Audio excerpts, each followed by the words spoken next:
بسم الله الرحمن الرحيم الحمد لله رب العالمين وصلى الله على سيدنا محمد وعلى آله وصحبه وسلم. Inshallah, the second part of our lectures with regard to the essentials in Islam. The first one we've done about the pillars of Islam. We said it is 5: to bear witness that no one is worthy of worship but Allah subhanahu wa ta'ala, except Allah subhanahu wa ta'ala, and that Prophet Muhammad sallallahu alaihi wasallam is his messenger, to say it with your tongue and believe in your heart, and then to perform the salat at its prescribed time. It is very, very important. Praying, it is not the issue. Praying on its time, that is the most important thing, because Allah subhanahu wa ta'ala said, Inna salata kanat ala al-mu'minina kitaban mawquta. It is at its prescribed time. And then to give the zakat and Ramadan, fasting the month of Ramadan, and going to Hajj for those who have means to go to Hajj. And then after that, now inshallah, we will be looking into the second chapter of this great book of Risalatul Jamia. The second chapter talks about salat. Now slowly we'll be learning the furud, what is compulsory and obligation of the wudu. Before you pray, you have to perform a wudu. What is the correct way of performing the wudu so that you can get the reward? It says the obligations of the wudu are 6. These are the 6 things that you must do when you are performing the wudu. The first one is intention. To put an intention that you are performing your wudu, niyyah. And then once you put the intention, then first you wash your hands. Once you clean your hands, make sure that your hands are clean. And then in sunnah, there are 6 which are fard. The rest are sunnahs. I will start with the fard and then go to sunnah, inshallah. These are compulsory. If you do not wash any of these parts or do not do any of these actions, then even your salat cannot be accepted. Then the first one is intention, niyyah, to make an intention that I am going to perform a wudu. The second one is washing the face. You will see that I've not mentioned washing your mouth along with your nose. That is the sunnah. I will come to it inshallah. Washing your face. How do you wash your face? First, the best way of washing is 3 times. And you wash from ear to ear, and top where the beginning of the hair to under your chin, all the way to the where the chin, under the chin, all the way to the throat. So you start where the hair starts, all the way to your throat and ear to ear. So all round, to make sure you've covered the whole face. And also the third one is washing both of your hands and arms, including the elbows. Go past the elbows. The Prophet ﷺ said, on the day of judgment, nur, the blessings and nur of Allah subhanahu wa ta'ala will be on those people who are washing their hands or even their legs along with the elbows. The higher up you go, the more rewards that you'll be getting. So the higher you go, but what is compulsory and obligation is up to the elbows itself. Anything under the elbows, if you wash, even if you're wearing a cloth that is difficult to open or something, make sure that it is you can open it up to the elbows. That is a fard. Anything under the elbow, your salat is still not accepted. So, and then after that, wiping a small part of the scalp of the head, wiping, just putting a bit of water in our madhab, Shafi'i. The other one is, in the sunnah, is washing all your head from the back to the front to the back 3 times. And then after that, washing 2 feet, including your ankles. And then the 6th one is performing these actions in an order, in a good order. So these are the obligation, these are the fard. What are the sunnahs? The sunnah is first to do miswak, to brush your teeth, wash your hands, clean your hands before you start using them. And the Prophet ﷺ said, in the morning, especially early mornings when you wake up, make sure that you wash inside your nose, as the shaitan sleeps inside your nose. That is his resting place. And also, make sure that you clean your mouth as much as possible. You wash your mouth because you're going to talk to Allah subhanahu wa ta'ala.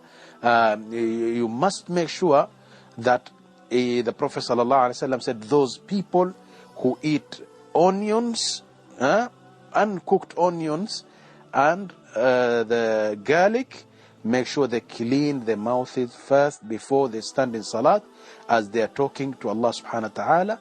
And the angels hate the bad smell, the foul smell that comes from somebody who has eaten onions, uncooked onions or garlic. It has a slightly heavy smell. Therefore, the Prophet ﷺ said people should stay away from our mosque when they eat these things. It means they should clean themselves and go to the masjid while they are clean. And also, when you wash your mouth 3 times, and then washing your face again, we've said, and 3 times is the sunnah. If you do it once, it can be enough, but if you do it the second time, is more blessings. If you do the 3rd time, you'll get even more rewarded. And then washing both your hands all the way to your arms up to the elbows. The higher you go, the more blessings you will get. And also putting small amount of water on your scalp or on your head, not the hair. If you've got a long hair, you couldn't just put it on your hair. It's got to be on the part of the head. In our madhab Shafi'i, the other one is washing the whole face, the whole hair.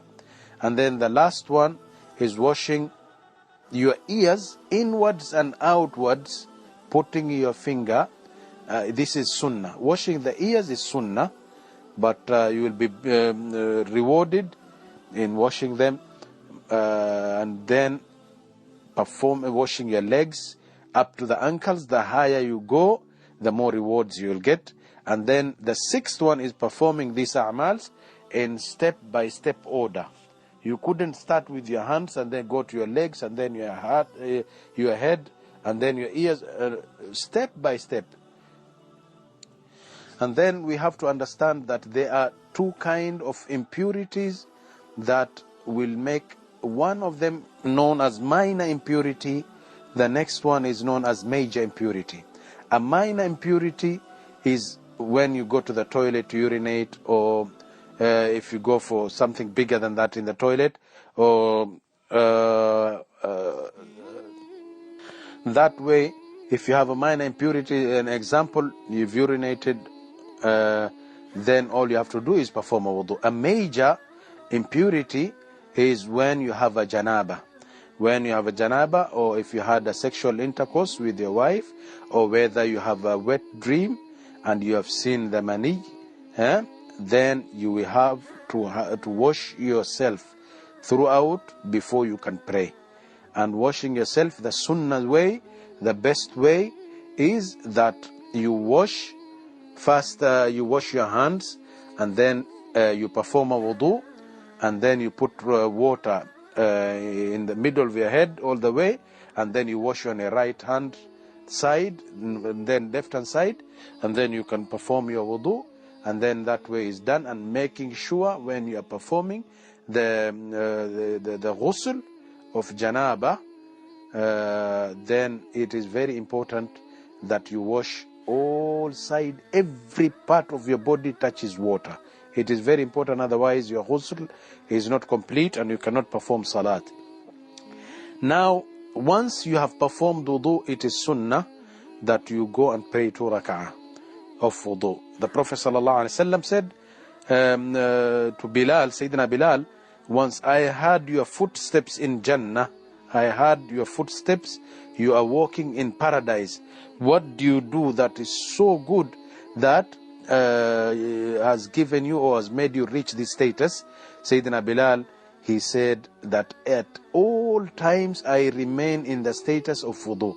Whenever my wudu breaks, I go and perform another wudu. And every time that I perform a wudu, I pray 2 rak'ah of wudu.